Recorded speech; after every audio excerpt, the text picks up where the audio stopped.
के पिता एक गरीब किसान थे। माँ पिता खेत में काम करते तो पीछे से सपना गांव के बच्चों के साथ हॉकी खेलती। एक दिन शाम को, सारा दिन खेलती रहती है, ये नहीं कि छोटे भाई को संभाले। माँ पता है, मैंने आज हॉकी में पास के गांव के लड़कों की टीम को हरा दिया। अरे वाह वाह मेरी बेटी, शाबाश। ये ले कर रुपया, जा जाकर टॉफी खा ले। सपना खुशी से पिता के गले लग जाती है और बाहर चली जाती है। अरे तुम इसको बिगाड़ रहे हो, मैं ना इसकी शादी ही करा दूंगी। ऐसा कैसे शादी करा देगी? हाँ, अभी तो उम्र खेलने की है। माँ बड़बड़ करती वहाँ से निकल जाती है। लेकिन शाम को उन लोगों के घर कुछ लोग आते हैं। अरे राम सुखिया, जरा ये तो बतलाओ सपना के बारे में क्या सोचा है? अरे क्या सोचना है मास्टर जी, पढ़ रही है, जितना पढ़ सकती है पढ़े, फिर शादी करवा देंगे, कोई अच्छा सा गांव का ही लड़का देख लेंगे। अरे तुम तो उसके पिता हो, तुमको कुछ नहीं पता? माँ घबरा जाती है। अरे का मास्टर जी, का पता नहीं, का हो गया? हम तो इनसे पहले ही बोल रहे थे कि लड़की की जात है, संभाल लो। अरे भाभी जी, आप भी ना कभी अच्छा भी सोच लिया करो। अरे सपना क्या खेलती है हॉकी, बड़े से बड़े आदमी भी नहीं जीत पाते हैं उससे। कल गांव में एक टीम आ रही है, लड़कियों की हॉकी खेलने उसे भेज देना, वहाँ शायद कुछ बात बन जाए। अरे ना ना मास्टर जी, कोई खेल वेल नहीं करवाना हम लोगों को, वो भी शहर के लोगों के साथ तो बिल्कुल भी ना। शहर के लोगों को ना कोई भरोसा नहीं होता मास्टर जी। अरे कैसी बात कर रही हो सपना की माँ, बुरा आदमी तो हर जगह मिल जाएगा, उसके लिए शहर का और गाँव का। हाँ हाँ मास्टर जी, हम लोग तैयार है, कल आ जाएगी सपना वक्त से। माँ के लाख मना करने पर भी पिता सपना को हॉकी टीम के लिए भेज देते हैं। शाम को सपना वापस आती है, लेकिन लटके मुंह से। और क्या हो गया, मार खाई हो का? कौन मारेगा हमें? कोई मार वार खाकर नहीं आए। अरे फिर शकल पर 12 क्यों बजे हैं, बताओगी? देखो माँ, आप समझोगी नहीं, बताकर फायदा क्या है? अरे बिटिया रानी, हम तो समझेंगे ना, हमें ही बता दे। सपना पापा के गले लग जाती है। पापा, मैं ना सिलेक्ट हो गई हूँ भारत की हॉकी टीम में खेलने के लिए। अरे वाह, ये तो बहुत ही खुशी की बात है मेरे बच्चे। फिर मेरी गुड़िया काहे परेशान है? पापा, मुझे दिल्ली जाना पड़ेगा आगे की प्रैक्टिस के लिए। माँ जो सारी बात सुन रही होती है, जोर से चिल्लाती है। एक पैसा नहीं है मेरे पास, समझे? कुछ नहीं दूंगी। शादी के लिए लड़का फाइनल भी कर दिया है, कल्ले का बेटा, वो शादी कर लेगा तुमसे। सपना पिता की ओर देखती है।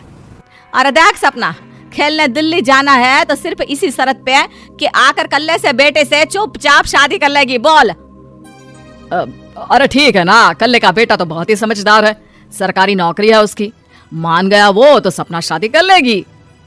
सपना भी धीरू, जो कि कल्ले का बेटा था, उसे जानती थी। वो मन ही मन सोचती है कि शादी तो वैसे भी होनी है, लेकिन माँ की ये शर्त मान गई तो जीवन जीने का एक मौका तो जरूर मिलेगा। हाँ, मुझे मंजूर है। हाँ, तो कल मैं उन लोगों को बुला लूं? पिता और सपना दोनों एक दूसरे को देखते हैं। अब माँ ठीक है ना, बुलाने की क्या जरूरत है, वो लोग पसंद कर रहे हैं ना मुझे, वही ठीक है। बस आप तो मेरा दिल्ली का बैग पैक कर दो। सपना दिल्ली जाती है, दिल्ली टीम के लिए खेलने के लिए। सपना खूब अच्छा खेलती है और गोल्ड मेडल जीत कर आती है। जब वो गांव आती है तो उसका जोरदार स्वागत होता है। हर कोई सपना सपना चिल्ला रहा होता है।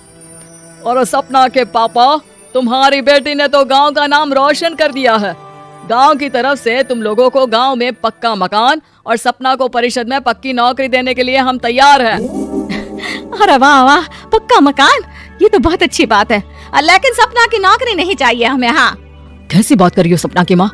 लड़की की नौकरी रहेगी तो अपने पैरों पर खड़ी रहेगी, किसी के आगे झुकने की जरूरत ना पड़ेगी। अरे चुप रहो, हम तो नौकरी ना करते हैं, पर मजाल है कि किसी के आगे झुके हो। ना ना, हमारी बेटी नौकरी नहीं करेगी। पिता लाख समझाते हैं, लेकिन माँ नहीं मानती। और फिर वो दिन भी आ जाता है जब सपना को अपने कहे अनुसार लड़के से शादी भी करनी पड़ती है, ससुराल में। ए बहू, तू रोज रोज सुबह कहाँ जाती है? घर का सारा काम निपटा कर कहाँ भागती है? माँ का घर तो पास ही है, वहीं निकल जाती है क्या? नहीं माँ जी, मैं हॉकी खेलने जाती हूँ, मुझे खेलना पसंद है। खेलना पसंद है? अरे कैसी बात कर रही है बहू, शादी के बाद तो कोई लड़की खेलती फैलती नहीं है, वो घर का काम काज देखती है। सपना कुछ नहीं कहती। वो एक रोज कमरे में अपनी अलमारी ठीक कर रही होती है कि तब सुनो, वो जो लटक रहा है ना, क्या बोलते हैं उसे, मेडल? सपना पति की बात सुनकर खुश हो जाती है, उनके पास जाती है। मैं सोच ही रही थी कि तुमने कभी पूछा क्यों नहीं। ये मेडल है, मैंने जीता है। पता है, हॉकी में बड़ा मैदान, बहुत से लोग, 2 टीम और फिर शुरू होता है जुनून। पता है, लगता है जैसे बस जिंदगी यही है, खेलते रहो, भागते रहो, दौड़ते रहो और लक्ष्य को पालो। सुनो ना, मैं ना भारतीय टीम के लिए खेलना चाहती हूँ। माँ, यहाँ तो आ जरा।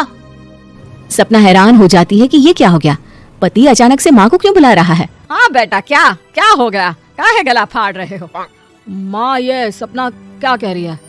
अरे बीवी तो बोलती ही रहती है बेटा, लेकिन क्या हो गया, चिल्ला क्यों रहे हो? ऐसा क्या बोल दिया इसने? माँ ये बोल रही है कि इसको खेलना है भारतीय टीम के लिए। सपना डर जाती है। नहीं माँ जी, मैंने कहा कि मैं चाहती हूँ कि वो मैं बोला था ना, शादी के बाद कोई खेलता नहीं, घर का काम काज देखता है, लेकिन फिर भी। नहीं माँ जी, ठीक है, मैं घर का काम देखूंगी, कल से मैं खेलने भी नहीं जाऊंगी, माफ कर दीजिए। सपना पति की तरफ देखती है जो माँ की तरफ देख रहा होता है। उसे गुस्सा तो आता है, लेकिन करती भी तो क्या, सास के सामने कैसे पति की क्लास लगाती। अरे बेटा, अब क्यों घूरे जा रहे हो बहू को?